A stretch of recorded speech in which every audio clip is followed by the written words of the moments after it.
Mr. Lewison.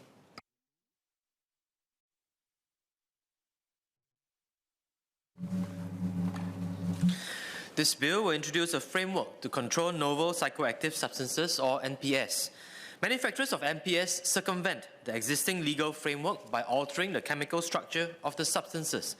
This results in new substances that have the same effect as illicit drugs, but are now not regulated under misuse of drugs laws.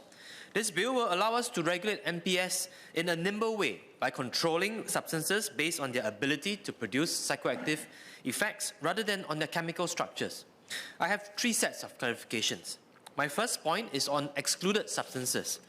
To prove that a substance is a psychoactive substance under the new section 22A, the prosecution only has to prove that a product has the capacity to produce a psychoactive effect.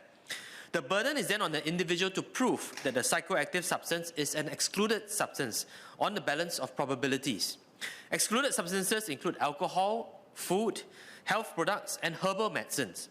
Can MOS clarify what exactly it is that an individual is required to prove? Is the individual required to prove that the substance is factually an excluded substance? Or is it sufficient for the individual to prove that they had reason to believe that the substance is an excluded substance? My second point is on the new provisions of stack presumptions. Stack presumptions occur where the proof of a single element triggers multiple presumptions. One example of this is Section 18A. If an individual has the keys to a place where a psychoactive substance is found, the individual is presumed to have possession of the psychoactive substance. If the individual is presumed to have possession, the individual is also presumed to have known that the psychoactive substance has the capacity to produce a psychoactive effect. The individual is also presumed to not believe that the psychoactive substance is an excluded substance. Furthermore, the presumptions are not rebutted by proof that the accused never had physical possessions of the psychoactive substance.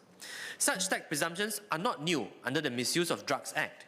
However, they are still concerning because they challenge the traditional position that the prosecution must prove every element of the offence beyond reasonable doubt. Stack presumptions may be even more concerning when applied to NPS, which covers non-exhaustive categories of substances. Can MOS clarify what would be required to rebut stack presumptions? My third and final point is on the enforcement of our drug laws through drug raids. I'm glad that we have strong drug laws and that these laws are enforced robustly. However, innocent children may be implicated when their parents are caught up in drug raids. These drug raids can be traumatizing for the children. Will the ministry work with MSF and the relevant social service agencies before and after a drug raid to ensure that the children in these situations are cared for appropriately? The next generation should not be punished or traumatized because of the wrongs of the previous generation. So notwithstanding these clarifications, I stand in support of the bill.